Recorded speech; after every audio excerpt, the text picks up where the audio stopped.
మధురవాడ కొమ్మాది గ్రామంలో గురువారం శ్రీ పంచముఖ ఆంజనేయ శ్రీ మహాలక్ష్మి సమేత శ్రీ శ్రీ శ్రీ విజయ వెంకటేశ్వర స్వామి వారి దేవాలయ శంకుస్థాపన భూ ఆకర్షణ శిలాన్యాస మహోత్సవాలు అంగరంగ వైభవంగా జరిగాయి.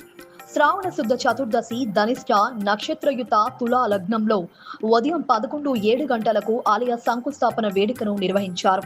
ఆలయ వ్యవస్థాపక ధర్మకర్తలు తలశీల విజయమోహన్, విజయలక్ష్మి దంపతుల ఆధ్వర్యంలో జరిగిన కార్యక్రమానికి టీడీపీ యువ నాయకులు గంటా రవితేజ, కొమ్మాది శ్రీ అష్టలక్ష్మి దేవాలయ ప్రధాన అర్చకులు శ్రీమాన్ చామర్తి సత్యశ్రీ ధరాచార్య స్వామి, వైదిక ఆగమ నిర్దేశకులుగా ప్రముఖ స్థపతి డాక్టర్ చామర్తి బాలభాస్కరన్ ఆలయ వాస్తు శిల్ప మార్గదర్శకులుగా వ్యవహరించారు. అనంతరం మధ్యాహ్నం 12 గంటల నుంచి భక్తులకు బాలి అన్న సంతర్పణ నిర్వహించారు.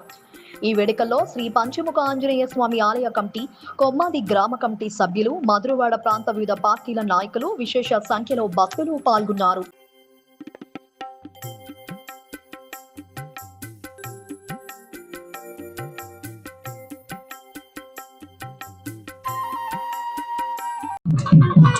అందరికీ నమస్కారం. సుమారు 18 సంవత్సరాల క్రితం మా కొమ్మాది గ్రామస్తులు అందరం కలిసి అమ్మవారి గుడిని కొత్త ఆలయం కడత నిర్మిస్తానికి అందరు గ్రామస్తులు నిర్ణయించుకుని, నాకుగా మనసులో కలిగింది ఒక ఆంజనేయ స్వామి గుడి కట్టాలని చెప్పి పక్కనే ఉన్న స్థలంలో పంచముఖ ఆంజనేయ స్వామి ఆలయం నిర్మించాం.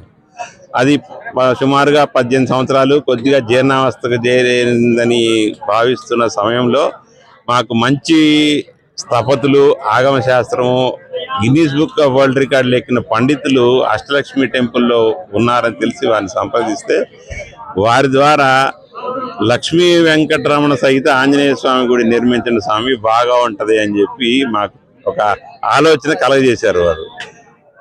అప్పటి నుంచి మేము భయపడతా కొంచెం వెంకటేశ్వర స్వామి తోటి అంటే కొంచెం భయంగానే నిర్ణయించాం చేయటానికి. కానీ ఆయన దయ వల్ల ముందుకెళ్తానికి అందరు గ్రామస్తులు, గ్రామ కమిటీ, మన సన్నిహితులు, ఫ్రెండ్స్ అందరూ ప్రోత్సాహంగా ఇవాళ ఈ గుడి శంకుస్థాపన కార్యక్రమం చేశాము. తప్పకుండా అందరూ తలా ఒక చేసి దీన్ని విశాఖపట్నంలో ఒక ప్రముఖ ఆలయంగా